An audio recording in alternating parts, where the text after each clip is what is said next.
Bonjour, je suis Xander. Tout le monde a le droit à son cadeau de Noël, n'est-ce pas? Y compris Xander.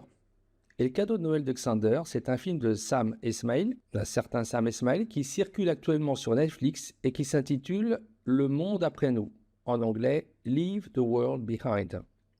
Ce film est extraordinaire parce qu'il dit exactement ce que dit Xander, juste qu'il le dit en mode occulte, c'est-à-dire, bon, caché, biaisé, brouillé, on a un peu l'habitude. Mais tu sais que Xander, l'occulte, il déteste. Donc, je te propose une petite séance de décryptage.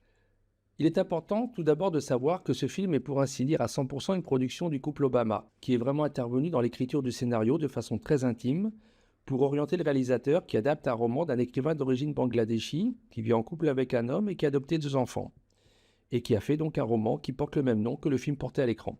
C'est vraiment je dirais, ce roman qui le fait connaître aujourd'hui. C'est un film en lui-même assez plat, voire médiocre d'un point de vue cinématographique, parce qu'il a une réalisation mollassonne, trop longue, mais il est intéressant à cause des sous-textes et des messages qu'il envoie. C'est ce que j'appellerais un film à thèse, en fait, comme il existe des romans à thèse, parce qu'il veut faire passer des messages et nous dire certaines choses. Les Obama, en vérité, ce que je voudrais te montrer, continuent un travail qu'ils ont commencé depuis longtemps, qui est en fait de reprogrammation ou de programmation de la société américaine. Maintenant, juste qu'ils le font à travers leur plateforme Netflix. Et il faut dépasser une certaine apparence qu'on va quand même évoquer, à savoir bon, toute la culture woke, le wokisme, qui est un petit peu le fond de commerce de cette plateforme comme d'autres.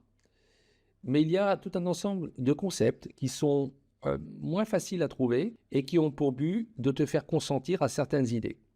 Et bien sûr, tu sais que consentir, c'est pas le truc d'Alexander, c'est ce que je ne t'invite pas à faire. Voilà. Donc, première question, déjà que je voudrais simplement te poser, c'est qu'est-ce qu'est Obama pour toi? Qu'est-ce qu'a été Obama? Obama, en fait, moi je vais te répondre un peu cash, qu'il a d'abord été une marionnette, qui a été mise au pouvoir pour donner aux Afro-Américains l'illusion qu'ils étaient des citoyens américains à part entière. En fait, moi, comme beaucoup de personnes, j'ai eu beaucoup d'espoir quand j'ai vu Obama arriver au pouvoir. Et étant en fait m'étant mélangé, je dirais, avec l'Afrique, ayant des enfants qui sont moitié africains, moitié européens, moitié donc caucasiens, je m'étais dit que ce gars-là allait sans doute changer la donne. Bon, en fait, nous avons tous découvert que la marionnette Obama n'a rien fait de concret pour les Afro-Américains. Parce qu'on peut poser aux Nord-Américains cette question. Est-ce que depuis Obama, votre condition a vraiment changé? Est-ce que vous êtes moins nombreux dans les prisons, dont une écrasante majorité est composée d'hommes et de femmes afro-américains? Est-ce que vous avez davantage accès aux postes clés de l'économie américaine et de la politique américaine pour en infléchir la direction immuable depuis la présidence de Kennedy? Est-ce que vous avez vraiment le sentiment de partager les États-Unis avec les Blancs? La réponse est non. Bien évidemment, il y a quand même des choses positives. Les Noirs américains se sentent aujourd'hui bien mieux que tous les Latinos et Mexicains qui constituent aujourd'hui la nouvelle classe, les derniers arrivés d'immigrés et de maltraités exploités aux États-Unis. D'autre part, c'est vrai, une bourgeoisie afro-américaine a fini par se dégager dans les grands centres urbains, mais surtout dans les banlieues aisées. Et je peux vous dire que j'en ai visité certains membres de ma famille ou des amis récemment, et qui sont aux États-Unis, et ils ne se mélangent pas, pourtant, avec les Blancs. Roots, la fille du héros afro-américain, G.H. Washington, rien que le nom, c'est tout un programme, hein, qui est joué par Mahershala Ali, exprime d'ailleurs cette méfiance nouvelle, enfin cette espèce de racisme anti-blanc qui commence à se développer très fortement dans la communauté noire qui a réussi, en disant que de toute façon, les locataires qu'ils ont reçus chez eux, dans leur belle maison de Long Island, finiront par les baiser. Parce que c'est comme ça que les blancs font avec les noirs. Bon, moi je vais te dire une chose, ça fait peine à voir. Quelque part, les Obama ne peuvent pas s'empêcher de verser dans les mêmes travers, à rebours, que les blancs, les rednecks, les coups rouges, mais d'une façon soft et intello. Parce que la haine, c'est pire que les chats, tu vois, ça circule et ça fait des petits. Donc le film exprime bien, mais c'est un rideau de fumée, c'est un écran de fumée. Hein, je dirais toute cette espèce d'éléments de la culture woke qui est disséminée, mais qu'on trouve partout maintenant. Il ne faut pas s'arrêter là. Mais première apparence, première analyse, on a bien en version soft, par exemple, ce sentiment revanchard anti-blanc, avec la survalorisation du personnage de l'élégant, raffiné, cultivé, riche afro-américain propriétaire des lieux, G.H. Washington, face à ses locataires, un couple de blancs avec leurs enfants gâtés, des hipsters, on dirait, ou des bobos, on dirait chez nous, qui sont en fait assez pathétiques. Bref, quand le racisme ne vient pas des blancs, il vient des noirs. L'intérêt étant que la valse de la connerie humaine ne s'arrête jamais, tu vois. Bon, enfin bon. Mais quelque part, c'est pas faux.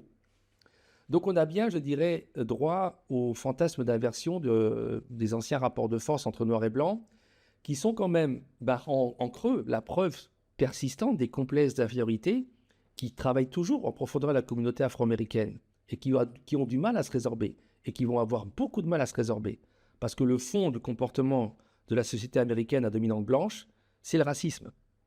Dans les comportements quotidiens, on ne pourra jamais dire le contraire. Et c'est quelque chose aussi qu'on vit en France, qu'on vit en Europe.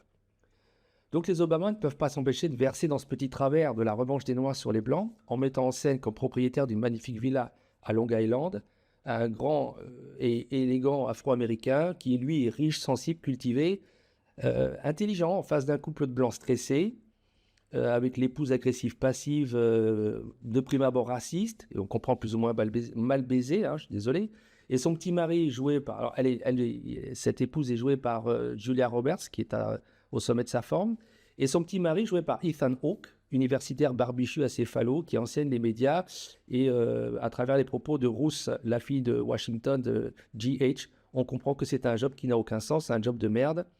Donc c'est le type même du mâle, le mâle bêta, un peu faible et trop conciliant comme père et comme époux. Bon, alors donc, d'ailleurs, on ne va pas éviter la scène où Julia Roberts manque de tomber dans les bras du propriétaire des lieux, le bel afro-américain, qu'elle a d'abord agressé de manière extrêmement primaire, ce qui sous-entend bien sûr que c'est lui le mâle alpha, forcément on va se dire bien outillé, puisqu'il est noir, un cliché de plus, tandis que son époux, à elle, se contente de fantasmer sur ses étudiantes, ou de dragouiller la fille du propriétaire, qui est bien agressive, sorte de fille spirituelle de Spike Lee. Bon, tout ça nous fait un joli cocktail de cette nouvelle pensée anti-blanc qui se développe aujourd'hui dans la communauté noire et qui exprime à quel point on est à des années d'années-lumière pour le moment de la soi-disant fraternité-égalité que nous vantent les médias. Bon, dans la réalité, ce qui est marrant, c'est que Julia Roberts incarne un personnage qui est aux antipodes de ce qu'elle est et de ce qu'elle pense dans la vie, puisqu'elle est une grande amie des Obama. Mais elle campe bien au fond une partie des préjugés et des positions d'une grande partie des Blancs aux États-Unis. Comme aussi de l'autre côté, nous avons cette nouvelle élite noire qui est aussi méfiante et aussi, je dirais, sur la défensive par rapport aux Blancs. Aucune de ces postures n'est valable. Les Blancs détestent toujours autant les Noirs se sont constitués en bourgeoisie repliée sur elle-même qui haïssent les Blancs de plus en plus. Il y a une partie des Blancs qui font de la lèche aux Noirs en croyant que ça changera les choses, et les Noirs qui font des amabilités aux Blancs avec la ferme intention de les baiser par derrière. Petite valse de la haine bien pourrie qui continuera d'entretenir pendant des générations les frustrations, les désillusions, les rancœurs. Et puis surtout, des grands problèmes lorsqu'il y aura des mariages de couples mixtes, parce que les familles des deux côtés vont bien sûr tirer dans les pattes. Je dirais que les États-Unis sont de toute façon un des pays où les rapports entre Noirs et Blancs resteront toujours pourris pendant très longtemps. Ils vont changer. Mais c'est un peu comme dans toute l'Afrique qui a été colonisée. Ils sont à base de complexes d'infériorité d'un côté, de névroses de supériorité de l'autre, avec une haine profonde, bien durable. Bien évidemment, ce n'est pas Barack Obama qui va remettre les pendules à l'heure ou qui aurait pu le faire. La solution, elle était du côté d'un type remarquable comme Martin Luther King, qui était assez humain pour essayer de rassembler tout le monde, mais aussi bizarrement, et ça c'est ce que je pense, parce qu'il faut des fois taper dans le mou, taper dans le dur aussi quand c'est un peu trop difficile, c'est-à-dire par exemple la frange la plus combative des les Black Panthers, Malcolm X, de la communauté noire, qui aurait pu un petit peu recadrer les Blancs, des bons génocidaires du peuple indien, soit dit en passant, hein, mais manque de peau, lorsqu'il y a eu les émeutes raciales en 1968, on découvre qu'une grande partie de la garde nationale, qui était constituée par très largement des Blancs, hein, puisque pour info, la garde nationale américaine, qui n'est pas autre chose qu'une milice civile armée de patriotes américains, a été très longtemps difficile d'accès aux Afro-Américains, puisqu'il y a un mémorandum qui a été adressé au président des États-Unis sur le sujet en 1961, pour attirer l'attention sur le fait que ils n'arrivaient pas à y entrer. Donc cette brave garde nationale américaine a été envoyée pour casser les émeutiers. Hein. Donc ils ont juste pris le temps, les gars, de déposer leur cagoule du Ku Klux Klan, et puis ils sont venus pour aller, casser du séditieux noir. Tu verras nulle part d'ailleurs ce fait qui est mentionné. Hein. parce qu'on t'assomme de clichés sur les Noirs qui ont gagné leur galon, leur droit d'être des citoyens américains en intégrant les armées américaines et en tombant sur les fronts de la guerre soi-disant libres, mais on ne te dit pas qu'ils ont eu un mal fou à intégrer la garde nationale, parce que c'est en fait la milice privée qui était à dominante très white pendant très longtemps des Américains. Bon, mais moi je t'ai toujours dit que Sanders t'a dit, une des règles c'est de ne pas écouter ce qu'on dit, mais plutôt de ce qu'on ne te dit pas. Et c'est là en général, dans les non-dits, qu'on te le fait à l'envers. Donc envoyer des Noirs au casse-pipe au Vietnam ou en Corée sur les fronts des deux guerres mondiales, mourir comme chair à canon, un grand yes de nos amis Yankees.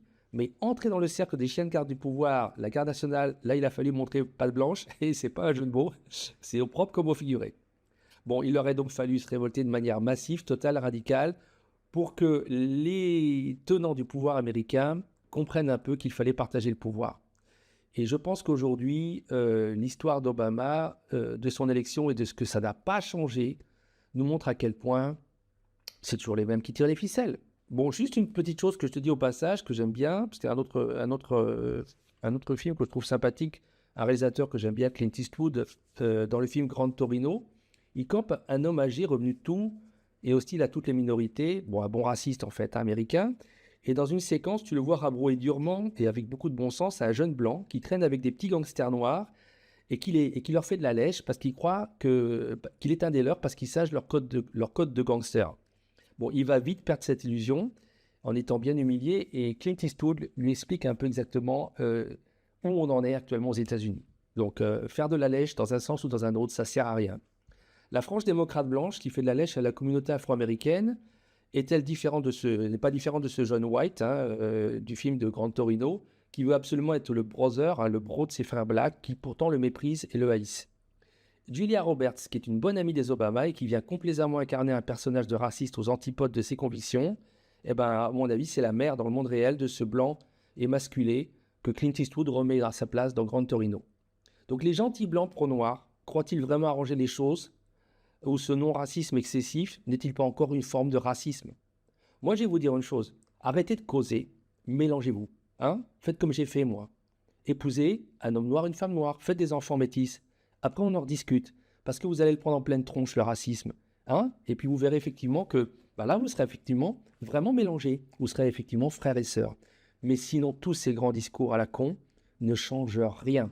Parce qu'en dessous, c'est toujours la haine et c'est toujours des complexes de tous les côtés. Entre les blancs qui haïssent les noirs ou se méfient d'eux et les noirs qui le leur rendent bien, et de plus en plus, et au milieu des gentils samaritains qui veulent tout arranger avec des trop bons sentiments, comment s'en sortir? Je dirais, hey brother, ça pue tout ça. Bon, bref, tous ces sentiments ne mènent nulle part, parce qu'en fait, on est tous les mêmes, un homme envoie l'autre. D'ailleurs, dans le film, ce qui est bien dans Grand Torino, Clint Eastwood finit par abandonner ses préjugés racistes ou xénophobes, et puis finalement, il vient au secours d'une famille d'immigrés du genre de celle qu'il dédaignait auparavant. C'est ça la vie, elle nous met face aux vérités. Nos croyances viennent de notre ignorance, de notre bêtise, mais la vie, ce qu'elle a de bien, c'est qu'elle nous confronte à l'universalité des hommes, et c'est très bien comme ça. La seule chose qu'il faudra obtenir un jour, et pour moi la seule, c'est la neutralité totale des rapports entre tous les hommes de toutes sortes, et l'indifférence absolue par rapport à la couleur de la peau, ou au physique ou à l'apparence, ou bien sûr au genre. Et ça, nous ne l'obtiendrons que pas par les films, les discours, les grands sentiments, mais par la vie. Parce que la vie, elle a une force inexorable de nivellement. Car la force de la vie, c'est l'amour. Et tout s'aplanira par le mélange des peuples, celui des hommes et des femmes, par les liens amoureux, lequel conduit au vrai miracle de Dieu, le vrai miracle divin qui écrase toutes les lois des hommes, tout leur blabla de merde, toutes leurs bonnes ou mauvaises intentions sur les questions de race, de religion, de culture, et ben c'est les bébés. En l'occurrence, les bébés métis, d'ailleurs qui sont toujours très beaux, vous l'aurez remarqué. Le métissage, comme je l'ai dit ailleurs et auparavant, c'est l'avenir de l'humanité. Il était inévitable qu'il se produise car l'abolition des frontières et les moyens de transport modernes permettent aux hommes et aux femmes de communiquer et de se voir, même par Internet, tiens voilà un truc positif, et l'amour fait le reste. Et par chance, c'est ça le remède. Le remède à toute la méchanceté du monde, à la médiocrité des hommes, à la médiocrité des noirs. Oui, elle existe, à la médiocrité des blancs. Oui, on s'est assez pissé dessus. À la méchanceté des blancs, à la méchanceté des noirs, des rouges, des jaunes, de tous. Tout cela sera finalement porté un jour par l'amour qu'un homme et une femme peuvent avoir. Cet amour qui leur fait mélanger leurs gènes, blanc et noir, jaune ou cuivré, et qui fait qu'à un moment, tout le monde sera noir, tout le monde sera blanc, tout le monde sera jaune, tout le monde sera cuivré, en même temps. Bref, tout le monde sera métis, et cela n'aura plus aucune importance. Et nos descendants se demanderont d'ailleurs, mais pourquoi les gens étaient racistes? Et d'abord, c'est quoi le racisme? Remarque à ce moment-là, on leur répondra peut-être, bah tu vois, c'est comme ce qui se passe aujourd'hui avec les aliens. Oui, parce qu'un jour, il y aura aussi les copains de l'espace qui vont venir. Ça va recommencer les conneries. Il y aura du racisme, de la xénophobie. Remarque, certains, il faut peut-être s'en méfier. Mais, mais alors, les parents diront, oui, avant, tu vois, ce qui se passe avec les aliens, avant, c'était avec les êtres humains. Et les petits diront, ah bon? Et puis ils diront toujours, toujours pas, parce qu'ils seront tous mélangés. Voilà, ça sera bien à ce moment-là. Mais on aura d'autres trucs, d'autres conneries pour se prendre sur la gueule et se foutre sur la tête. Parce que l'être humain, la connerie, elle est éternelle. Et il faut toujours qu'il se mette à haïr quelque chose ou quelqu'un. À ostraciser, etc., à xénophobiser, bref. Mais bon, on va donc avoir de toute façon le rouleau compresseur de la vie, parce que la nature, elle est bien faite, ou Dieu, comme tu l'appelles. Et Dieu, c'est l'amour, qui est puissant. Il va balayer toutes les querelles des hommes, tous les actes de torture, de discrimination, toutes les saloperies qui ont été faites par les Blancs, puis par les Noirs, puis par tous. Et toutes ces mesures de méfiance, puis les représailles à l'envers. Bref, tout ça va être aplani. Bon, tout va être mis d'équerre. Donc, je laisse sur ce sujet qui pour moi est un écran de fumée, et comme toute la culture woke qui est sur toutes les plateformes et tous les films, où on essaye de nous convaincre, de nous programmer, et quelque part où on arrive à des attitudes inverses, c'est-à-dire qu'il faudrait aimer plus, bon, je trouve que c'est imbécile. Mais quelque part, c'est peut-être nécessaire, parce qu'il y a toujours des gens qui seront toujours racistes, mais le racisme est une forme de la connerie basée sur l'ignorance, et c'est vraiment quelque chose de pénible. Mais quelquefois, je me rends compte d'une chose, c'est que les gens, ils vont dire, oui, oui, je ne suis pas raciste, mais ils le sont.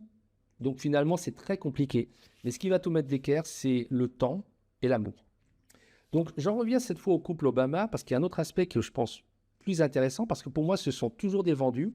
Et non seulement ils ont trahi les Afro-Américains, mais ils ont continué de trahir, je dirais plus largement, la population américaine. Continuons leur petit bout de chemin de la bien-pensance et nous disant ce qu'il faut penser dans certains domaines, ou plutôt venant nous embrouiller dans certains autres. Et là, c'est une leçon magistrale.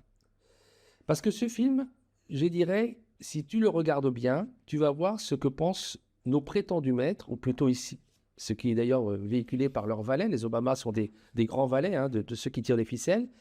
Et il y a des vérités qui passent, bien sûr d'une manière distanciée, détournée, et on vous dit ce qui est vrai, mais en s'en moquant, en faisant une fable apocalyptique qui envoie le signal. Donc bien sûr, c'est pour de rire. Oui, mais si c'est pour de rire, pourquoi tu en parles? Il y a plein de petites choses qui sont, je dirais, des petits signes, je dirais déjà préliminaires. Le nom acronymique du père, donc GH, évoque étrangement le nom H.G. Wells. Bon, en plus, tu as Washington dedans. Alors, Washington, c'est carrément le père de la nation. Hein. George Washington, c'est carrément le père de la nation. Donc, quand le gars parle, quand ce propriétaire afro-américain de cette très belle maison de Long Island parle, tu sais que ça va être important, que c'est lui qui va avoir un certain discours qui a un sens, parce qu'il s'appelle Washington. Donc, en plus, comme je te dis, on a l'acronyme qui rappelle H.G. Wells, écrivain visionnaire. Donc, on nous dit quelque part que ce gars-là est un visionnaire. Et plus ou moins, c'est dit à un moment, il le dit lui-même. La problématique des tensions raciales, c'est donc un écran de fumée pour masquer d'autres messages qui sont le véritable propos du film. Et ces messages sont un démontage des théories classiquement qu'on appelle conspirationnistes, et aussi une critique au passage des choix de société actuelle, notamment l'intoxication médiatique, électronique, la déshumanisation qui en découle. Mais c'est fait avec beaucoup d'habileté, car soit on nous amène à les rejeter, donc ces théories ou cette idée qu'il puisse y avoir des théories, soit notre cerveau enregistre que cela pourrait être une vérité, mais consent à ce que cela existe sans aller jusqu'au stade de la rébellion, qui devrait pourtant être inévitable. Donc les Obama continuent ce job qui est de servir la pensée dominante, dont une des caractéristiques aujourd'hui est de nous dire dans des fictions la vérité, mais d'une manière ou dans un contexte tellement décalé, comme ici la fin du monde, que forcément, bien sûr, cela ne peut pas être vrai. Donc on y va de tous ces sous-messages qui sont bien sûr une farce, si vous êtes un imbécile savant, comme il y en a tellement, hein, parce qu'il y en a énormément, hein, vous lisez votre journal et là vous avez la vérité, hein. Moi, je me souviens de quelqu'un qui me disait la vérité, là, il lisait Le Monde, et la vérité est dans Le Monde. Voilà, la vérité, c'est Le Monde. Il n'a jamais remis en question ça. Hein, il avait fait toute sa vie comme un intellectuel de gauche. Il avait d'ailleurs eu une sorte de voie rectiligne tracée, pavée. Mais la vérité était l'aboutissement de tout son côté rebelle de quand il était jeune, c'était la vérité dans Le Monde. Bon, ok, d'accord. Il n'y a pas de problème. Donc là, si vous faites partie de tous ceux qui sont ce que j'appellerais les imbéciles savants, c'est sûr que pour vous, c'est une farce, une mascarade. Mais Si vous faites partie de ce que j'appellerais les initiés, qui est une certaine catégorie que je vais évoquer plus loin, ou les éveillés, vous savez que tout est vrai. Parce que comme je le dis toujours, dans les médias, à la télé, sur ton écran de portable, tout ce qu'on te dit, c'est faux. Mais si tu vas voir les fictions, si tu vas voir les légendes, tu vas trouver l'histoire de l'humanité réelle, la vérité, parce que la vérité, elle est d'abord spirituelle. Et c'est là que tu vas trouver souvent, dans les éléments qui sont, je dirais, des fictions, une vérité plus profonde. Si tu sais la décrypter, si tu veux la lire, après, libre à toi, hein. Le propriétaire donc de la maison, notre fameux G.H., confie après quelques verres à Julia Roberts qu'il a des accointances avec l'élite militaro-industrielle américaine, dont on comprend qu'ils sont les véritables big boss des États-Unis. Bon, ça tout le monde le sait depuis longtemps. On sait que c'est un grand pays fasciste en fait, hein. Il n'y a pas un grand pays militaire. Si tu ne le sais pas, bon, bah, je t'apprends rien, hein, sans doute. Et on comprend qu'ils sont les véritables big boss. Et il dit au passage qu'un de ses gros clients, ses plus gros clients, est un sataniste appartenant à un gentil club fermé de satanistes. Et rien que cela, c'est proprement hallucinant de cynisme et de mépris du spectateur. Parce que bon, on reprend bien sûr toutes les théories du complot, etc. Mais on va les amener dans un contexte qui permet bien sûr de les ridiculiser. Et il dit qu'avant de liquider l'essentiel de ses actifs boursiers, donc genre il faut se barrer vite parce qu'il y a un truc qui arrive sur la tronche, il l'a mis au courant de l'imminence de l'apocalypse qui se déroule autour d'eux. Donc notre bon copain, GH, de préciser, non pas que ces gens-là soient derrière ce qui se passe, non, comme disent les théoriciens du complot. Alors, au passage, hein, on comprend que ce sont des pauvres individus un peu tarés, marginaux, pas très futés, hein. Mais bien sûr, il dit, l'avantage, c'est qu'ils sont les premiers informés, c'est le seul avantage d'être au poste où ils sont. Enfin, ça serait le seul avantage. Bon, moi, je trouve que ce mélange de vrai et de faux, c'est un consommé de désinformation, mais là, je tire mon chapeau. Les Obama, vous êtes quand même forts. Parce que à quoi riment ces propos objectivement absurdes? Qu'est-ce que viennent faire ces conneries si tu lis Le Monde et tu crois au Monde, ou si il y a d'autres journaux, hein, j'ai lu Le Monde, mais il y en a d'autres, hein. Franchement, ou tu écoutes la télé, tu crois à la télé, pour toi c'est un tissu de conneries. Franchement, que vient faire ce genre de truc, même à le signaler dans ce genre de film qui se présente comme de l'apocalyptisme vraisemblable et propre sur lui, si le réalisateur ne veut pas te faire passer un message. Mais sinon, tu vas dire, mais qu'est-ce que c'est? C'est un gros what the fuck? Qu'est-ce que ça vient foutre là, ce truc? Donc si c'est pas un sous-texte à la con pour déstabiliser les esprits faibles dont personne n'a besoin, qu'il y a longtemps que les gens intelligents ont roulé les points entre eux, bah c'est juste rien. On nous pseudo-apprend au passage que la meilleure manière de détruire un pays est en fait de couper son électricité, ses communications, son internet, ce qui amène les gens, bah oui, si tu es un poil initié ou illuminé, tu sais que ce sont tous des bœufs, hein, toi et moi, on est tous des bœufs bons à sacrifier, on est juste bons à s'entretuer. Bon, ça amène les gens à se retourner les uns contre les autres et que cela permet pour finir de faire un coup d'État pour prendre le pouvoir. Oh. Bon, les autres côtés, laissons de côté la niaiserie souveraine. Bon, parce que moi j'ai dit le machiavélisme, qui est vraiment la pensée de nos maîtres, c'est toujours l'intelligence des imbéciles. Parce qu'elle est faite de mépris et d'arrogance supérieure. Donc laissons de côté cette niaiserie souveraine qui voudrait que l'être humain, lorsqu'il est mis dans une situation, je dirais, de chaos, va s'autodétruire. Justement, l'être humain, messieurs du club des initiés, il est toujours surprenant par ses capacités de résilience ou de survie, son esprit d'initiative et sa débrouillardise. Mais c'est normal que je pense cela parce que je ne suis pas de votre camp. Je ne suis pas de ceux qui méprisent et haïssent les gens, le vulgum pecus, comme on dit, le troupeau vulgaire. Moi, je pense que l'être humain, c'est valable. Donc, on laisse de côté ce concept de l'autodestruction humaine qui va arriver très vite dès qu'on lui coupe les communications, etc., et qui serait lié à sa nature viciée. Pour moi, ça ne tient pas la route. Moi, je ne pourrais pas, parce que justement, les êtres humains sont très surprenants en certains cas, et il y a toujours qui se sauvent et qui font des choses qui sont très positives, et qui s'entraident. Mais franchement, si on n'est pas en train de nous dire très crûment qu'on nous a donné quelque chose un jour, un jour pour un autre jour, et qu'est-ce que c'est que ce truc? C'est les fameux putains de portables, les PDP, et leurs copains, Internet, GPS, réseaux sociaux, écrans, médias, et maintenant, intelligence artificielle, IA. Si on n'est pas en train de nous dire qu'on nous a foutu ces trucs-là dans la main pour nous affaiblir, nous rendre dépendants, puis nous faire nous retourner les uns contre les autres, eh ben je ne sais pas ce qu'on est en train de nous dire. Ah ben, au moins, je suis content, parce que tout ce que dit Xander depuis le début, le film, eh ben il le dit pareil. Eh ben oui, il est en train de te dire qu'est-ce qui va vous foutre en l'air, qu'est-ce qui va vous permettre de vous affaiblir, qu'est-ce qui va vous permettre de vous cueillir comme des moutons et de vous égorger. C'est votre dépendance aux satellites, au téléphone, au GPS, aux réseaux sociaux, à la putain de télé, au putain de portable, etc. Ah, au moins ils le disent clair. Donc là, je pense que quelque part, les gens vont les écouter. Au moins ça. On va avoir au moins du positif. Alléluia. Donc, oyez, oyez, nos maîtres nous parlent. Ils nous disent quoi? Vous en êtes là à cause de nous, mais on va bien vous baiser la gueule parce que comme vous adorez les portables, le jour où ça s'arrête et que les satellites sont en panne parce qu'ils vont être soi-disant hackés, eh bien dans ce cas-là, vous vous retrouverez dans le noir et vous allez tous vous entretuer.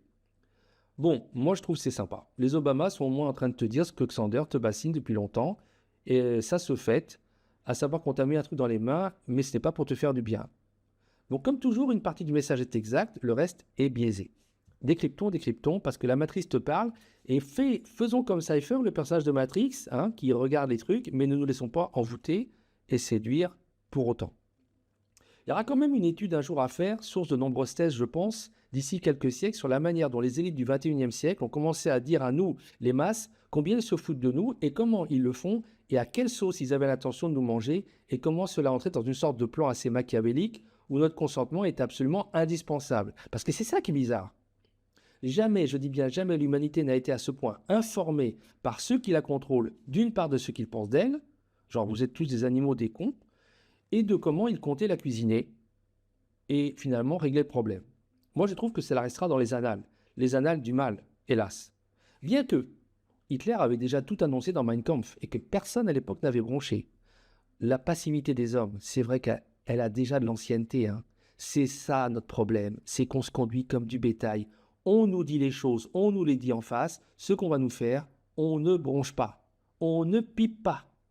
Au passage, on nous fait aussi comprendre que l'attaque ne vient pas de l'extérieur, ni forcément des méchants Russes, des méchants Chinois, des méchants Arabes et des méchants Coréens.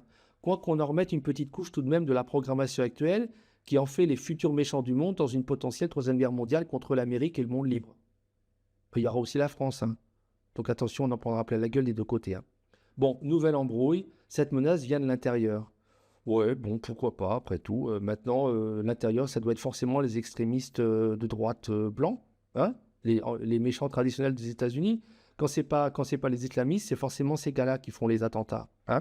Du moment qu'il y a la peur, ce qui est important, c'est qu'il y a peur. Il faut avoir peur, tu vois.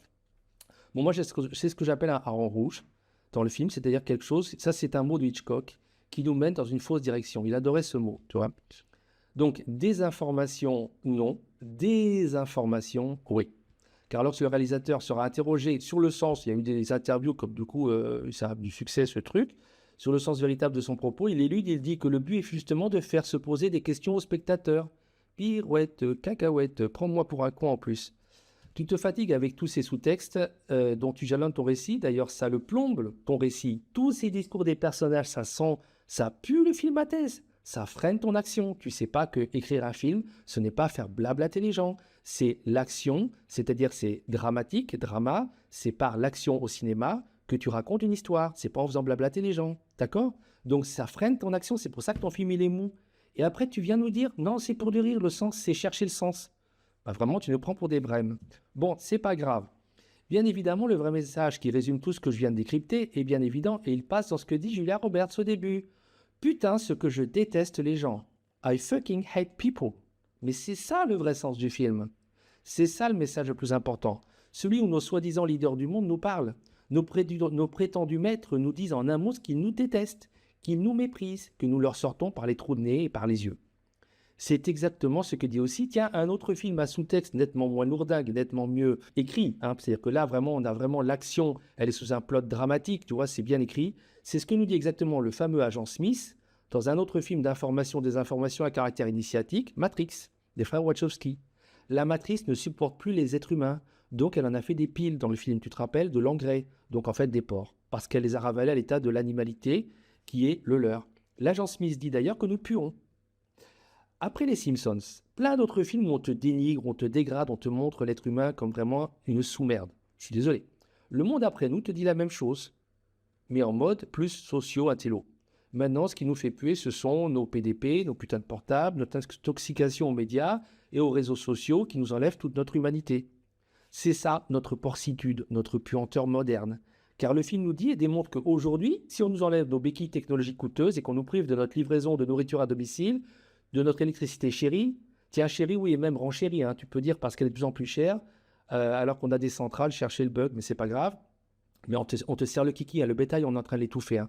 Si on nous prive de nos précieux portables, de notre Internet adoré, de nos saintes séries télé Valium diffusées sur Netflix, des Obama ou des plateformes du même style, pour voir la vie en rose et ne pas trop penser hors des ornières autorisées, nous allons, si on nous prive de tout ça, très vite sombrer dans la barbarie et nous entretuer. Yes! Et en plus, ils ont sans doute raison. Parce que quand on voit le comportement des gens entre eux, comment ils se parlent, comment ils se traitent, ce qu'on appelle le développement de la civilité, quand ils disent dans les tribunes du monde, tu vois, le développement de la civilité, hein, j'adore. La vérité, c'est que les gens se traitent comme de la merde. Parce qu'effectivement, on nous a transformés en ça. On nous a appris qu'il fallait acheter des choses, qu'il fallait regarder tout le temps nos putains de portables, mais que l'être humain là qui est en face de nous, c'est un obstacle. Voilà, dégage. Donc ils ont raison quelque part, car toutes les valeurs anciennes, toutes les structures qui passaient par l'éducation du livre, toutes ces valeurs morales qu'aujourd'hui on déclare ringardes, dans toutes les séries télé qu'on te montre et dans tous ces shows vulgaires où on te parle tout le temps de cul, de tromperie, d'adultère et de fric et de bling-bling, tout ça dont on t'abreuve pour te rendre vraiment un porc, eh bien toutes ces valeurs aujourd'hui désuètes, le sens de l'honneur, la fidélité, la virilité, c'est dur aujourd'hui d'être un mec, hein. La féminité, cherche pas à être une femme, c'est mal vu, hein. La virginité, alors là, n'essaye même pas, la virginité, tout le monde se grosse, tout le monde rigole, se lol comme ils disent, le respect des anciens. Ouais, les vieux font chier. Hein. On les met aujourd'hui, les maisons de retraite, ça marche fort. Le respect de l'autre en général, et pas seulement parce qu'il a une orientation sexuelle différente. On dirait qu'il n'y a que ça qui, ou une couleur de peau différente. Il n'y a que ça qui pourrait. C'est la nouvelle morale. Mais il n'y a pas que ça, la morale, c'est pas ça. Et plus loin, parce qu'attention, on est en train de leur mettre une cible sur le cul. La conscience de Dieu. La religion n'est pas la spiritualité. Mais on nous dit que c'est la source du mal. Et enfin, la reconnaissance. Voilà une autre valeur. Être reconnaissant à la vie. Être humble face à la nature et au divin, être modeste, avoir le sens de sa fragilité. Bref, toutes ces valeurs, toutes ces barrières, toutes ces structures qui font que, voilà, on est respecté dans sa famille en tant que chef de famille, on est respecté en tant que mère de famille, on est respecté en tant qu'homme, en tant que femme, en tant qu'enfant, en tant que grand-mère, en tant que grand-père, en tant que Dieu, en tant que nature. Eh bien, tout ça, on les a fait sauter. Donc, nous avons été effectivement ramenés à un état d'animalité juste enveloppé par un vernis de technologie. C'est ça, l'être humain aujourd'hui, non? T'es pas d'accord? C'est ça. Moi, ce que j'aime bien, c'est que le film te le dit, puisqu'il te montre que les personnages du film, ils deviennent tous des animaux. Bon, sauf G.H. Washington, notre bel afro-américain qui représente l'avenir de l'humanité. Moi, je dis l'avenir mon cul, hein, parce que c'est pas blanc ou noir qui seront meilleurs. On est tous au même niveau actuellement. On est tous redescendus au même niveau. Quelqu'un qui est là, avec sa bagnole, qui te barre la route, tu as juste envie de le tuer dans ta voiture. C'est vrai ou c'est faux? Et tu ne te remets pas en question. Parce que même avant, on avait le christianisme ou des trucs comme ça, pour faire que tu te sentais coupable. Non, non, non, non. On n'a aucun sentiment de culpabilité. On n'a aucun sentiment de honte. Shameless. Bon, bref. Ce contre quoi Xander essaie aussi de lutter, ce qu'il essaie d'éviter, c'est cet abrutissement de l'individu qui peu à peu retourne à l'état animal et à la satisfaction uniquement égoïste de ses instincts. Car c'est effectivement la fin de toute humanité, la fin de l'humanité. Parce qu'il ne nous restera plus qu'à nous entretuer. Et si on ne le fait pas, des gens au-dessus de nous vont nous trouver tellement bas, veuls, lâches, minables, qu'ils vont dire on appuie sur le bouton parce qu'ils ne valent pas la peine de vivre. Donc c'est ce que nous dit le film, qui met en scène ça. Parce qu'on nous parle de déluge, on nous parle finalement de colère divine d'Apocalypse, mais sous une nouvelle formule, hein, qui est aseptisée. Il y a des hackers, des satellites, il y a des trucs. Mais qui va construire une nouvelle arche? Quel Noé va venir nous sauver de cet avilissement où on nous fait tomber chaque jour un peu plus à force de regarder cette télé qui nous avilit, de vivre l'œil collé, les mecs, les filles sont collés, tout le monde est collé à son PDP, son putain de portable. Le film a raison. Mais il a tort d'avoir raison. Car il nous dit que les élites détestent le reste de l'humanité. C'est très grave et c'est très inquiétant. Car ce qu'elle est devenue, c'est eux qui l'ont fait, alors qu'ils pouvaient l'éduquer, l'élever, pas la gaver d'objets de consommation, de spectacles débilitants et avilissants, de drogues et de médicaments et de désirs nuls.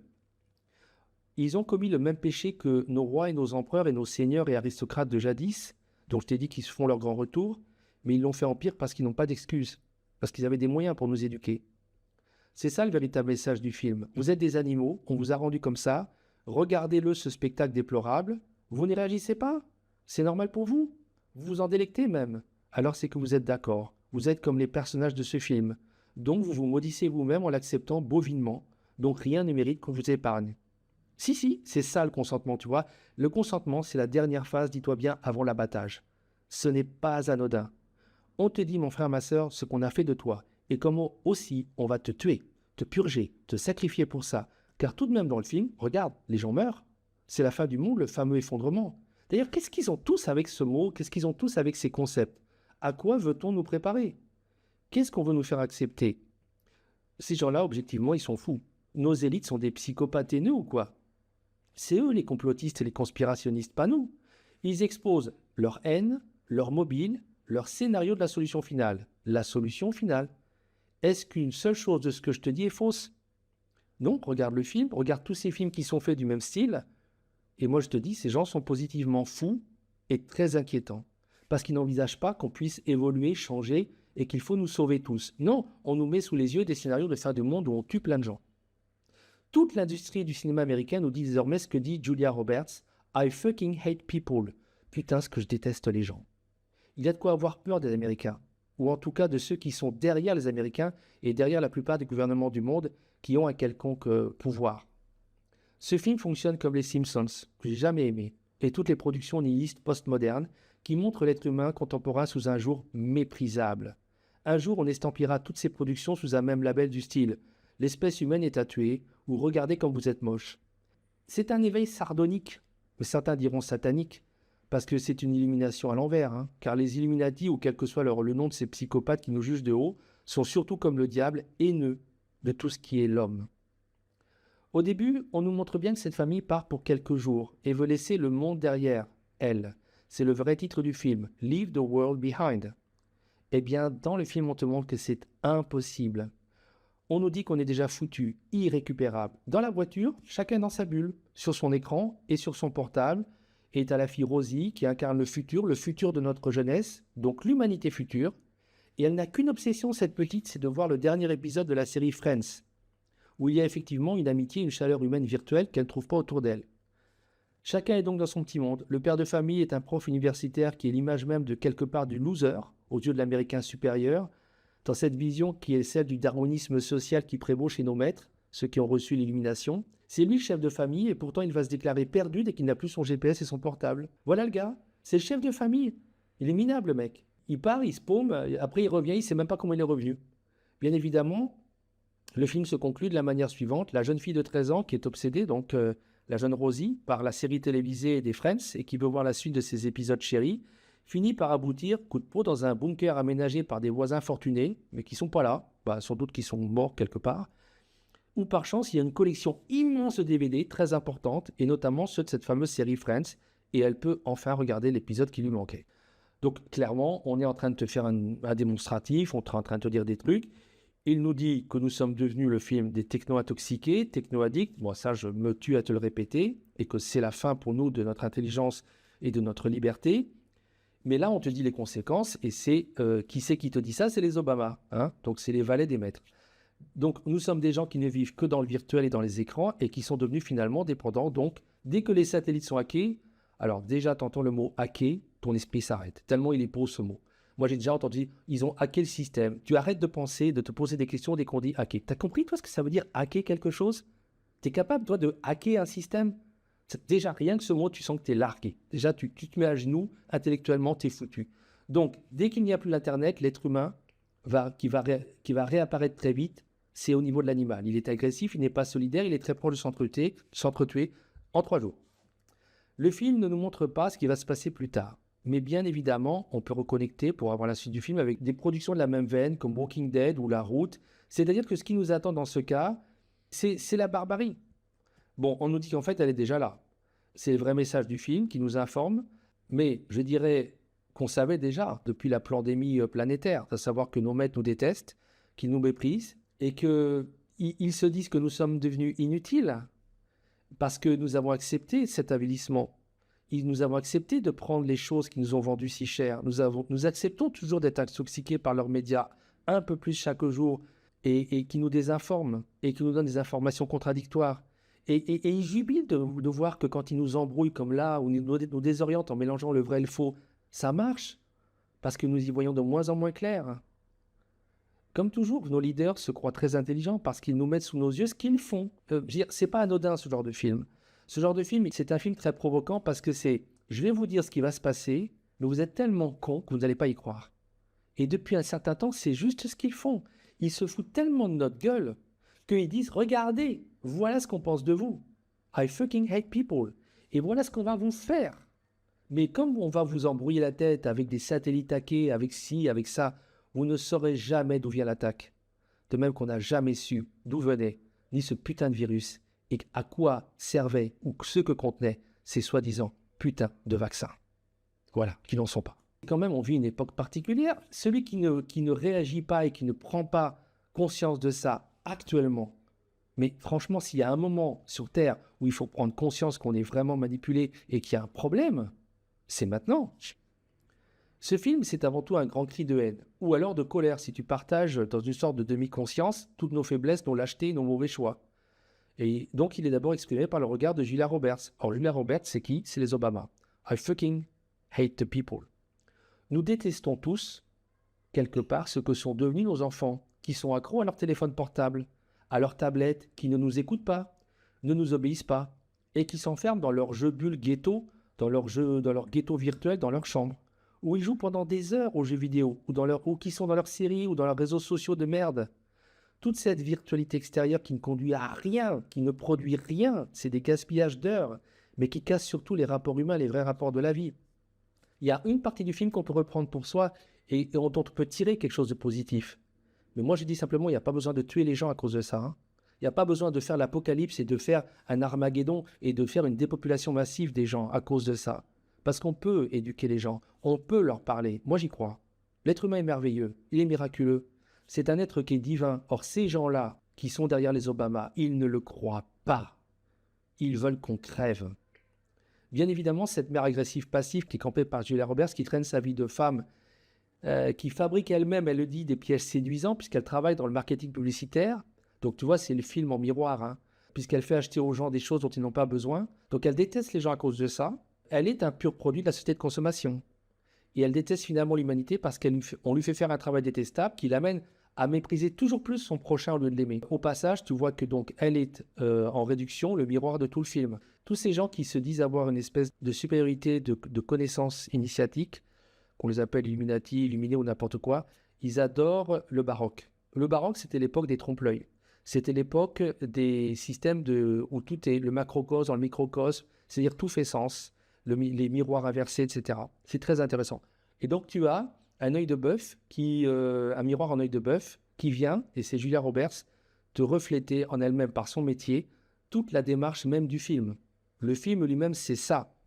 C'est qu'on est en train de te vendre quelque chose qui fait qu'on va te trouver encore plus détestable de l'accepter, de le regarder sans te révolter. Parce que objectivement, un film comme ça, il faudrait dire, c'est un film on nous prend vraiment pour des cons. Voilà, c'est tout. Et surtout quand il doit le commentaire du réalisateur derrière.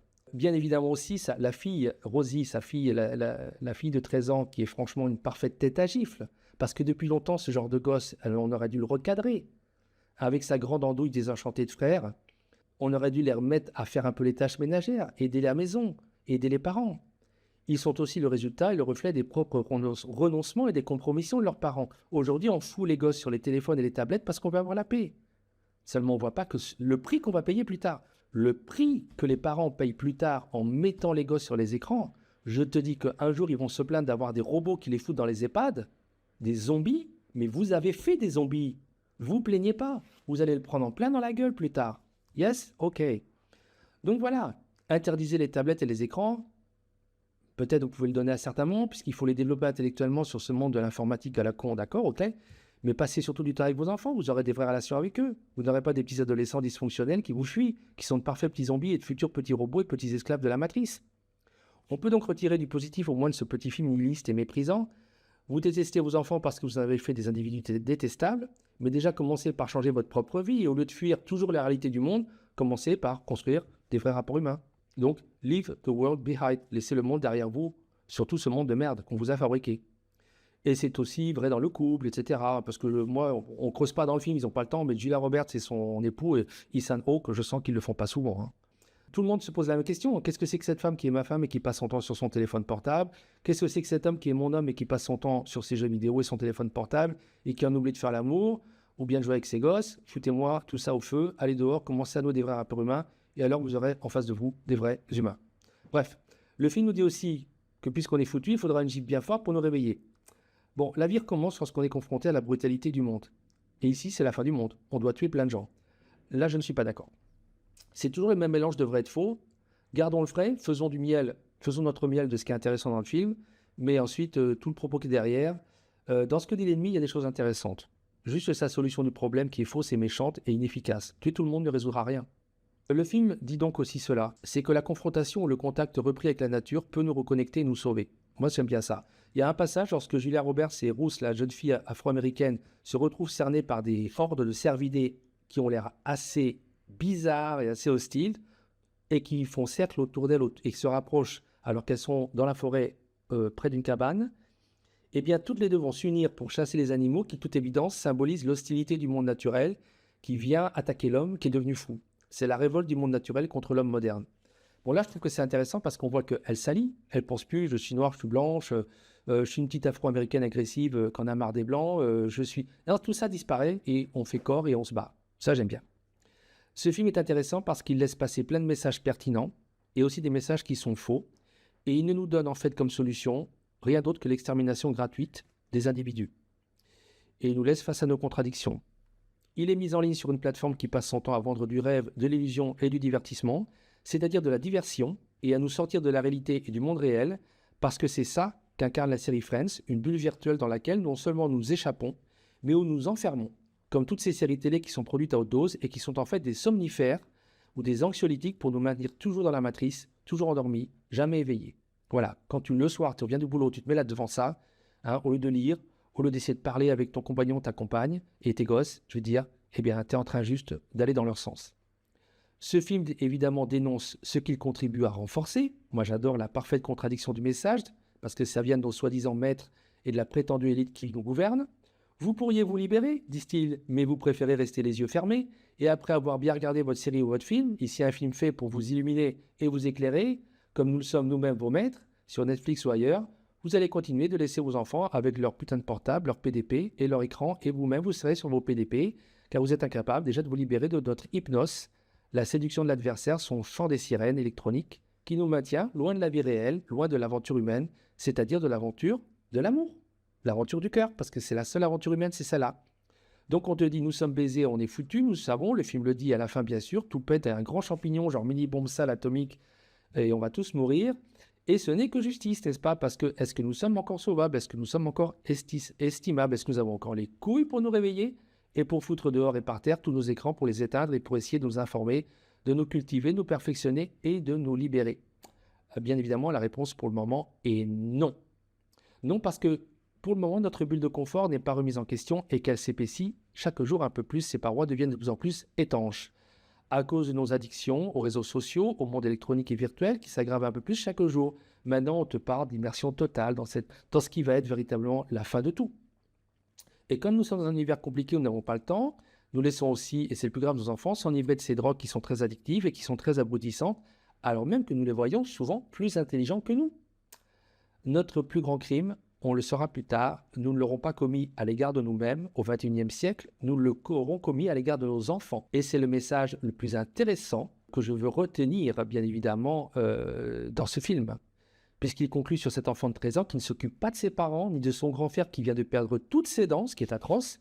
Elle s'en fout royalement, de même que de ses proches, qui ne le sont donc pas pour elle, et qui pourtant doivent faire face à des problèmes de survie fondamentaux. Et au lieu d'être à leur côté et de les aider, eh bien non, elle s'isole pour regarder, excusez-moi, une série télévisée à la con.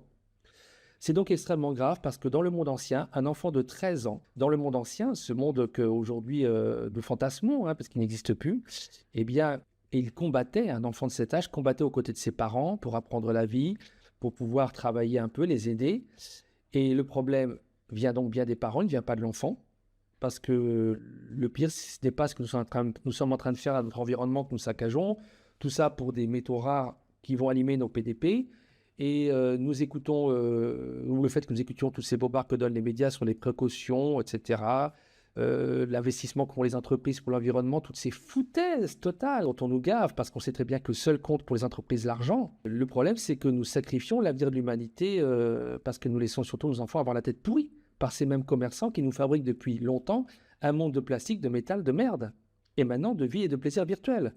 Alors, pourquoi faire des gosses? Bah, moi, je vais dire un truc. Qu'est-ce que t'attends?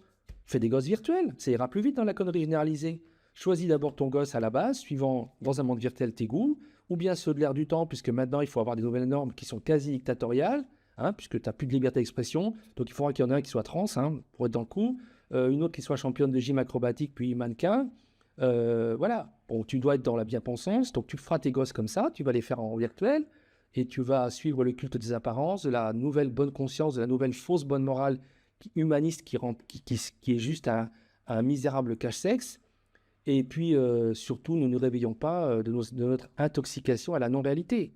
Images imposées, pensées imposées, idées virtuelles. Et le gosse virtuel, bah, pourquoi pas bientôt la bouffe virtuelle, tu n'as pas besoin de bouffer. On va te nourrir en intraveineuse, tu resteras avec ton casque et tu seras dans ton monde virtuel à la maison, sur ton canapé, comme une grosse limace. Bah, là, c'est pas compliqué. Quand ils enverront les équipes, leur genre SWAT, etc., ils ouvriront les appartements à coups de bélier, puis tueront les gens les uns après les autres, des grosses larves. Bon, alors bien sûr, en passage, bien sûr, j'en reviens sur la culture woke qui apprennent le fond de sauce de ce film, comme toujours, à quoi s'attendre venant des Obama et de leur plateforme. Le wokisme, c'est une arme de guerre.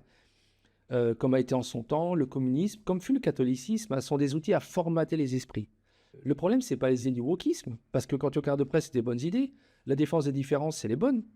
Mais le problème, c'est que c'est devenu un terrorisme intellectuel, avec la cancel culture, et surtout, c'est un bélier qui est utilisé pour foutre en l'air les structures anciennes, qui étaient d'autres types de valeurs qui sont aussi humanistes. C'est pas donc par ce biais que le film se démarque, mais il se démarque, donc je pense qu'il se démarque parce qu'il est intéressant, parce qu'il pointe du doigt un monde où ce que toi tu peux retirer, c'est que il te dit on est coupable à 100%, parce que nous faisons des enfants. Moi, c'est ça qui est, je trouve, emmerdant dans le film.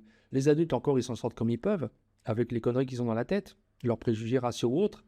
Mais le pire, c'est les petites personnes odieuses et gâtées égoïstes que sont aussi bien la jeune afro-américaine, friquée, qui est rousse, ou la petite hipster blanche Rosie, qui sont enfermées chacune dans leurs convictions, leur propre monde, et qui sont, qui sont pas franchement On se reconnaît pas dans ces enfants-là. On comprend que la machine qui est désormais mise en place par ces mêmes personnes qui ont fabriqué tout cela pour faire du fric va conduire à une remise à zéro des compteurs. Mais ça veut dire quoi en clair? Bah, y a des mots qui peuvent répondre. Si tu ne connais pas, va regarder, mais je sais que tu les connais déjà. Purge, ordalie, saignée, hécatombe, dégraissage, délestage, sélection naturelle assistée, on pourrait dire darwinisme avec gain de fonction. Personne ne peut voir ce qui va venir, mais c'est de ce genre-là. Les médias n'arrêtent pas de nous le dire, et dans une interview du même réalisateur de ce film, il avoue que la plateforme Netflix pour laquelle il travaille est inondée de scénarios apocalyptiques. Ils ne traduisent pas un esprit complotiste ou catastrophiste, ils traduisent le sentiment d'une impasse et de l'impossibilité que beaucoup de gens ont d'en sortir, sauf par des moyens radicaux très désagréables. Mais quand tu as toi-même dans le sang un produit dont tu ignores totalement comment il a été fabriqué et dont on ignore véritablement les effets à long terme, est-ce qu'on n'a pas envie de tout oublier, d'arrêter de penser et qu'on te foute la paix? Parce que si tu commences à réfléchir, alors où est-ce que ta pensée s'arrête? Au passage, on relèvera l'évocation de nouvelles techniques pour manipuler, frapper et sidérer les esprits. Bon, j'en ai déjà parlé, comme l'utilisation de sons ou d'ondes à très haute fréquence, brillants, à but stratégique. Bon, il ne fait pas de doute que de nombreuses armes ont déjà été mises au point, qu'on va découvrir un jour, et qui fonctionnent sur le principe de ces ondes et de la manière dont elles peuvent affecter le corps humain, le désorienter, le blesser ou même le tuer. C'est une piste ouverte qui est aussitôt fermée, car le jeune homme qui perd ses dents, après avoir entendu ce son brillant plusieurs fois, dit aussi avoir senti la morsure d'un insecte en forêt, et on cite la maladie de Lyme, transmise par la tique. Soit dit au passage, j'étais déjà mis en garde contre cette maladie très grave. Quand on se balade en forêt, il faut mieux avoir des vêtements bien couvrants, des bottes très montantes, parce que les tiques transmettent cette maladie qui est une véritable saloperie et qui affecte de façon invisible pendant des années le système nerveux et qui fait des dégâts irréversibles. Donc oui, bon ça c'est toujours intéressant d'en parler, mais on nous dit que ça peut faire tomber les dents. Non, ça peut occasionner des douleurs dentaires, a priori des problèmes dentaires, mais faire tomber les dents comme ça en quelques heures, là ils ont un peu poussé quand même, je sais pas. Donc on peut saisir à travers ça le principe du film qui est information et aussitôt des informations mélangées, parce que l'adversaire il est maître de la diversion et de la confusion. Donc, ce qu'on veut te dire, c'est qu'à la fin, bon, ok, on te raconte des trucs, mais t'inquiète pas, tout va bien, rendors-toi, il n'y a pas de conspiration, tu peux continuer à regarder tes séries télé préférées, tu te fais un petit peu peur, et puis après, tu repasses dans la vie réelle, tu continues la recherche des petits plaisirs égoïstes et individualistes, tu penses à tes prochaines vacances, dans 20 ans, il y aura toujours tes comptes en banque, personne ne va rien toucher à rien, tu n'auras aucun problème. Tu peux continuer de mener ta petite vie privilégiée du monde, soi-disant libre, avec ta carte bancaire. Donc, t'inquiète pas. Donc ça, on te dit, rendors-toi très vite. Une autre chose que je veux te signaler, c'est la scène qui a beaucoup marqué les esprits, c'est celle avec les Tesla qui s'emboutissent les unes les autres et qui sont des voitures automatisées. Et bien sûr, c'est une autre manière qui est aussi ambiguë et brouillée de faire passer un message. On te fait comprendre que ces voitures sous contrôle informatique peuvent devenir hors de contrôle et dangereuses. Or, tu sais que parmi bien d'autres, ce que j'ai déjà signalé, à quel point les véhicules électriques constituent une manière supplémentaire de nous enlever toujours plus de liberté. Et dans le même temps, on va faire en sorte que tu n'aies pas trop peur sur le sujet. Le fameux Elon Musk, bon, un autre pantin, a fait un tweet sur ce film complètement sans aucun rapport, sur cette scène du film, sans aucun rapport avec son contenu, ce qui est une stratégie habituelle de répondre à côté de la plaque. Quand tu connais la stratégie des maîtres, ils ont une stratégie. On répond, mais à côté. Et les esprits vont se contenter de ça. Non, moi je ne me contente pas, tu réponds à côté de la plaque, tu réponds pas dans le sujet, tu te fous de ma gueule, mec. Hein? Donc il répond un truc sans rapport. Et quand une question vous est posée qui gêne, tu réponds à côté, mais tu réponds. Donc, diversion écran de fumée, ils ont l'air de l'embrouiller. Le même gars qui promeut la relance de l'exploration spatiale à des prix exorbitants s'est fendu d'un autre tweet pour dire qu'à cause du paradoxe de Fermi, qui est d'une théorie qui repose sur l'ignorance délibérée de toutes les preuves accumulées dans le sens contraire, j'adore quand la science est aveugle à ce point, donc il prétend qu'à cause du paradoxe de Fermi, nous sommes arrivés à la conclusion et à l'évidence qu'il n'y a aucune vie extraterrestre. Oh, t'as osé? Mais t'es grave? Mais t'as osé, gars? Mais là, ils t'ont payé combien pour ça? À nouveau, si c'est pas nous prendre pour des brèmes, on se demande ce que c'est, au vu des si nombreuses, bien sûr, manifestations de toutes sortes, tous les éléments qui vont à l'encontre de cette affirmation. Mais franchement, mais ils veulent absolument retarder le truc. Mais ils nous prennent vraiment pour des... Bon, bref. Le principe est donc toujours le même pour les élites, donc je te donne le tuyau, qui nous prennent pour des gens stupides. Ils se disent que plus c'est gros, plus ça passe. Lui aussi, comme les Obama, il vient remplir son cahier des charges, comme tous les autres valets de la désinformation. Et on se rendra compte un jour que tout ça, c'est que ce gars-là est un des plus grands tartuffes et un des plus grands pantins de l'ère moderne. Hein. Je suis même pas sûr que les idées ou les choses qu'ils disent ne soient pas écrites par quelqu'un d'autre. Il y a de fortes chances quand tu vois sa tête. Notre totale dépendance donc à l'égard des GPS, des satellites, de l'univers des ondes, des téléphones cellulaires et des médias en général est un fil rouge, bien sûr, qui court tout au long du film, comme s'il avait été fait que pour ça, nous mettre face à notre vulnérabilité créée par toutes ces technologies de substitution de notre intelligence. Alors, moi, je vais te balancer quand même un terme un peu savant, mais de temps en temps, il faut que je me fasse plaisir. Et puis nous aussi, on est savants, il n'y a pas que. Hein. Donc, à plusieurs niveaux intervient ce que j'appellerais le fossé cognitif de connaissance, ou la fracture cognitive, ou le gap cognitif. On peut dire que je vais en parler dans un autre podcast juste après, qui en fait vient du décalage d'informations qui est important aujourd'hui entre détenu par certains individus ou groupes d'individus, puisqu'il est évident à travers le personnage de G.H., qui nous le dit sans détour, que certains individus possèdent des connaissances et des accès à certaines informations, et d'autres qui ne possèdent pas ces informations. Et je pense que c'est là que résiderait en fait le principal pouvoir et le principal, je dirais, levier de bascule de nos sociétés modernes, à savoir la connaissance de certains éléments avant tout le monde, ou par certains, mais donc c'est sans détour que G.H. évoque qu'un membre de l'élite américaine, donc tu vois, a des informations et qu'il était au courant avant les autres. Au passage, néanmoins, il les dédouane complètement en disant qu'ils ne sont pas responsables. Les Obama nous prennent alors à nouveau pour des brèmes, bien évidemment, car les gens, je te dis, qui ont le pouvoir, ne font pas que savoir les événements avant les autres. Ils les créent. D'ailleurs, ne l'ont-ils pas déjà fait? Et souvent, là, dans un domaine que toi tu peux voir, c'est les crises économiques, les crises financières, elles sont toutes fabriquées. Toutes fabriquées. Et ces gens-là les font comme ils veulent pour fabriquer plus d'argent, concentrer l'argent, faire des faillites et récupérer certaines entreprises, constituer des monopoles, masquer de gigantesques fraudes et faire que, grâce à la crise qui se passe, on puisse faire passer sous le tapis tout ce qui a été fait qui est frauduleux. Bien sûr qu'ils le font. Pourquoi, quand tu as l'info, tu ne créerais pas, tu ne manipulerais pas l'événement? Ce qui est patent dans l'économie mondiale, bien sûr, a été patent, à mon avis, il y a peu de temps sur le plan sanitaire, et sur le plan militaire, on va sans doute bientôt le voir aussi, bien évidemment. Hein, si ce n'est pas déjà fait à travers les différents conflits que l'on peut voir et qui sont tous plus ou moins des conflits fabriqués. Donc arrêtez de nous prendre pour des imbéciles avec des demi-vérités. Quand on a d'immenses pouvoirs, on s'en sert. Pour une raison très simple. Je te pose la question, n'en ferais-tu pas autant? Car le principe que je t'ai déjà énoncé, qui est un grand principe humain, c'est que quand on a un flingue, on s'en sert toujours. Donc, le pouvoir sert aussi à ça, à créer l'événement, pour que toujours le fric tombe dans ta poche, que toujours les choses viennent dans le sens qui t'intéresse. Mais en fait, la plupart des gens, ça leur passe largement, je dirais, au-dessus de la tête. Personne ne bouge, il ne bougera. Et c'est ce qu'ils veulent. Le film est juste fait pour cela, savoir une chose, et donc la regarder, c'est consentir. Car quand on va voir et lire les avis qui ont été faits sur le film, par exemple sur Allociné, je veux dire, t'hallucines. Une très grande partie des gens n'ont pas compris le film ou le rejettent. Et c'est ainsi que se conduit la grande masse de la population actuellement, qui ne veut pas réfléchir, qui ne veut pas ouvrir les yeux, qui se contente de vouloir résoudre des problèmes pratiques, personnels, individuels, mon confort, mon bien-être, mon pognon, ma bagnole, mon physique, mon progrès matériel, ma jouissance, mon plaisir, mon petit mois, mes vacances. Et je dirais tous ces problèmes ont été institués dans la matière par ces mêmes gens qui aujourd'hui nous informent de ce qu'ils vont nous faire, pour faire que nous ne nous occupions pas des choses importantes, qui est notre élévation personnelle, qui est le fait que nous nous cultivions, que nous comprenions ce qui est autour de nous, que nous soyons à la fin de notre vie pas les mêmes personnes que nous étions lorsque nous avions 20 ans ou 25 ans. Mais ça, ils ne veulent pas.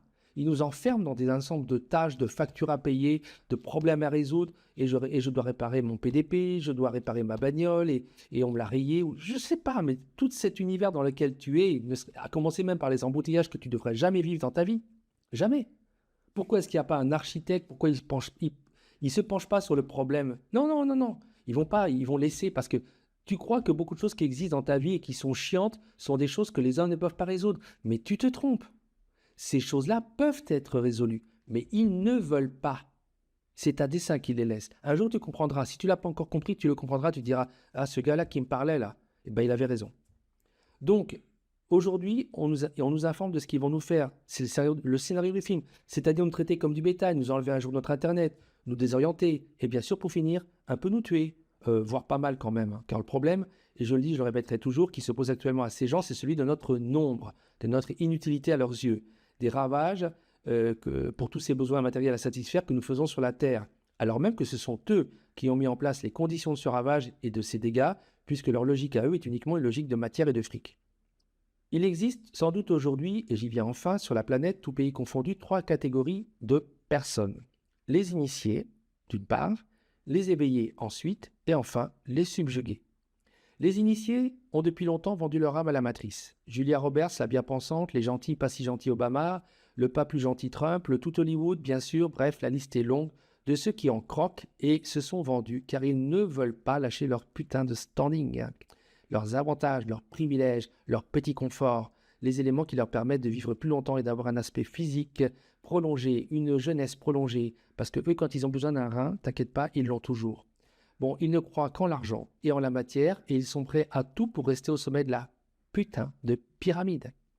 Ils ont accepté tous les compromis, ils ont accepté de vendre leurs proches, si besoin, ou leurs amis, et ce sont aujourd'hui les ambassadeurs de ce monde qui, bien sûr, ravalent les êtres humains à n'être que des animaux orgiastiques, qui brisent toutes les lois de la morale, c'est ça qu'ils veulent quand ils te montrent à la télé quoi faire, qui fait des hommes des femmes, qui fait des femmes des hommes, qui implose la famille, qui incite à la consommation de drogue, à suivre les plaisirs charnels, à être dans le culte des apparences, le culte du surhomme transhumaniste et de l'homme-dieu, à briser tous les tabous pour devenir des petits animaux. Bien évidemment, les Obama, mais pas que, font partie de ces ambassadeurs qui ont été achetés par l'adversaire. Et qu'est-ce que l'adversaire? C'est celui qui veut nous ramener à l'état d'animaux, qui veut que nous soyons des porcs et des cochons, et que nous vivions comme les porcs et les cochons, dans le désir et par la peur et les appétits bas. La deuxième catégorie, ce sont les éveillés.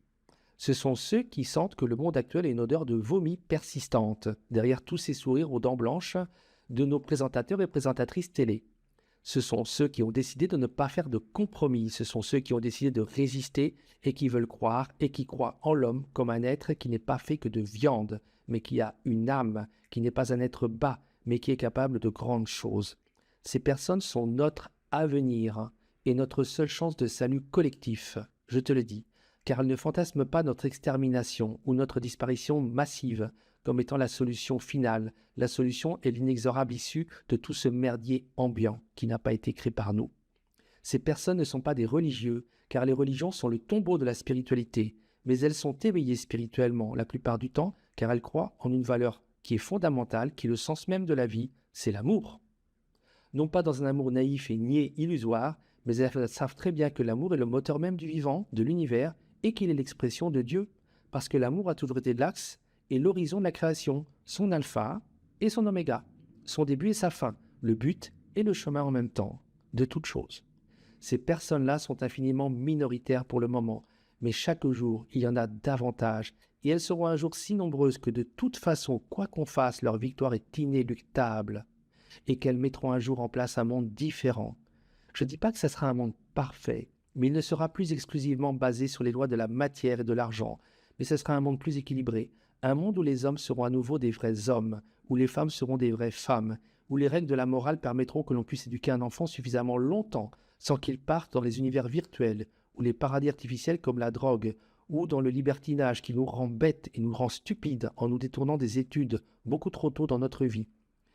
Donc un monde où on pourra faire de nos enfants, prendre le temps d'en faire un homme ou une femme informé, cultivé, doté d'un esprit critique, qu'on ne peut pas manipuler ni enfermer dans des désirs stupides, le désir des objets matériels ou le culte des apparences. Ce monde-là viendra, quoi qu'il fasse, et ces individus plus sages et plus élevés spirituellement que la plupart d'entre nous gouverneront ce monde où on respectera collectivement et naturellement l'écologie et l'environnement, et non pas avec cette espèce de mascarade actuelle où les industriels continuent de polluer la planète en mettant en avant quelques excuses qui donnent bonne conscience. Tout ce baratin des médias pour nous faire avaler des mensonges. Ce monde, oui, différent va venir, mais pour le moment, il est en gestation, car il faut qu'entre-temps se produisent sans doute certains événements pour que s'effectue une prise de conscience, cette fois sur le plus grand nombre, sur le nombre des subjugués. Les subjugués, ce sont les gens qui n'ont pas le choix, ou plutôt les subjugués pensent ne pas avoir le choix. Ce sont les dormeurs de Matrix, et ils pensent impossible de se réveiller et même dangereux. Ils ne le veulent pas. Les subjugués travaillent dans la matière, ils sont souvent durs, ils essayent de s'en sortir. Ce sont d'abord tous des tâcherons, et ça va depuis celui qui est en bas jusqu'au grand cadre, au grand valet, qui est le valet des maîtres, tous ceux qu'on a réduits en esclavage par la matière, par les biens matériels, le désir matériel. C'est un esclavage invisible, mais plus puissant que n'importe quelle menotte en métal, parce qu'ils doivent payer leurs factures, parce qu'ils sont ambitieux et veulent devenir riches, parce qu'ils ne pensent que par et dans la matière. Mais il y a aussi tous ceux qui sont éduqués parmi eux et qui ont eu énormément de chance, mais ne veulent pas savoir qu'ils ont été gâtés par la vie. Je parlais tout à l'heure de ces gens qui sont, je dirais, des imbéciles savants. Donc, ils ne veulent pas ouvrir les yeux. Ce sont aussi une partie des subjugués. Ce sont les chiens de garde des subjugués et ils font en sorte, comme des chiens autour du troupeau, de ramener dans le droit chemin tous ceux qui voudraient s'en écarter. Nous sommes tous potentiellement subjugués, car on nous éduque pour cela. Et même informés, donc capables d'éveil, nous pourrons tous nous rendormir à tout moment, si nous le souhaitons. Nous pouvons fermer nos yeux, ne pas nous interroger. Nous pouvons ne pas nous poser de questions, ne pas vouloir nous dire « j'ai des doutes ». Or, le doute est le début de l'intelligence. L'esprit critique conduit à l'élévation. L'esprit critique conduit à l'illumination, la vraie lumière, et pas celle des fameux Illuminati ou autres initiés justement, parce que c'est la vraie lumière de la connaissance. Il y a un immense travail pour libérer, éveiller, informer les subjugués, et c'est le devoir de ceux qui sont éveillés de secouer les dormeurs autour d'eux. C'est cela la mission de vie des éveillés. Ce sont les premiers éveillés qui doivent réveiller les autres. Et pour en revenir à ce film qui a été fait par des gens qui font partie des initiés, les frères Wachowski, dans Matrix, il montre bien un homme qui est réveillé par d'autres hommes et qui va avoir pour propos de réveiller tous les autres. Je dirais pour conclure que ce film, Le Monde Après, nous, outre le programme qu'il dessine, nous allons détruire le monde actuel et le laisser derrière nous pour en reconstruire un autre, fait pour nous, l'élite, eh bien ce film est quand même positif, sans doute malgré lui. Il ne nous montre pas des gens qui se réveillent. Ce n'est pas son propos d'être subversif et clair dans son message. Mais il nous montre quand même un personnage, le personnage de G.H., cet Afro-Américain, raffiné, intelligent, qui sait des choses et qui quelque part aussi, c'est très intéressant, à un moment du film, va prendre des risques pour le fils de cette femme blanche dont il a subi les préjugés raciaux. Le film n'est donc pas totalement négatif. Et c'est ça aussi qui est intéressant, parce que ceux-là même qui sont nos soi-disant maîtres et qui ont des serviteurs, hein, je parle des Obama ou de tous ces valets qui viennent comme des ambassadeurs de leurs pensées pourries, en même temps, ce monde qui ressemble à celui des Élois et des Morlocks, je ne sais pas si tu connais ce livre de H.G. Wells, La machine à explorer le temps, on a les gentils Élois qui sont faits pour être mangés par leur maître Morlock, Eh bien, ce qui est intéressant, c'est que comme ce qu'a fait H.G. Wells, qui était lui aussi un initié, eh bien, les valets, les Obama ou d'autres de nos maîtres, de nos prétendus maîtres, ne peuvent pas s'empêcher de temps en même temps, d'avoir une partie d'eux-mêmes où ils souhaitent nous informer. Ils viennent délivrer cette pensée pourrie, cette pensée qui est tordue, qui n'est pas claire, pour nous faire consentir. Mais si nous savons décrypter, ils nous envoient aussi un signal. Il y a toujours une partie dans l'être humain qui reste bonne. Dans le même temps que vous êtes vendu, vous avez toujours des regrets et vous voulez vous racheter. C'est ce que j'aime bien aussi et qui passe. On nous présente quand même un personnage qui donne de l'espoir. Cet homme, il nous montre le chemin. Il nous montre une certaine direction et il n'est pas dit que dans le film, ensuite, ces gens qui sont d'abord ennemis et qui ont des préjugés racistes, noirs, blancs, ne finissent pas, au vu des événements, par devenir, comme dans Friends, des amis. Bien sûr, même un homme ou une femme qui s'est vendu et qui vient délivrer un message pour dire c'est comme ça que nous allons vous cuisiner, ne peut s'empêcher de vouloir se racheter. Toutes ces personnes qui sont les initiés, une grande partie d'entre ces personnes basculeront un jour du côté des éveillés. C'est comme cela que ça va se passer. La raison, c'est que l'homme n'est pas mauvais. Aucun homme, aucune femme n'est foncièrement mauvais, puisque les rôles sont souvent interchangeables sur Terre, et que nous venons en fait pour faire des expériences. Donc pour finir, c'est vrai que ça va faire mal. Ça va faire effectivement très mal, parce qu'on nous prépare, ce qu'on nous prépare ne se passera pas sans qu'il y ait sans doute de nombreuses victimes. Mais ce sera sans doute le prix, malheureusement, d'une forme de réveil plus général et plus collectif. Mais pour le moment, on va dire que c'est Noël. Et tu peux encore trouver tout ce que tu veux dans les supermarchés, et ton PDP marche très bien, ton nouveau PDP que tu as eu comme cadeau de Noël encore mieux, il est encore plus beau et plus inutile et plus performant que les autres qui étaient déjà tellement performants et il deviendra un jour tellement obsolète par rapport aux nouveaux futurs qu'on va te donner un jour et qui seront tellement plus enviables, parce que c'est une course sans fin dans la matière. Tu peux toujours aussi te faire livrer à la maison tout ce que tu veux puisque c'est le nouvel ordre mondial et donc ton téléphone a encore l'Internet et donc profite bien, voilà ce que je te dirais, et savoure bien de tous ces instants qui un jour paraîtront rétrospectivement aux êtres humains totalement fabuleux peut-être, ou en tout cas totalement irréels.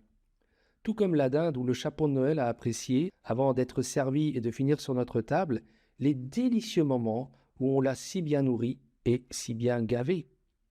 Je te dis à très bientôt.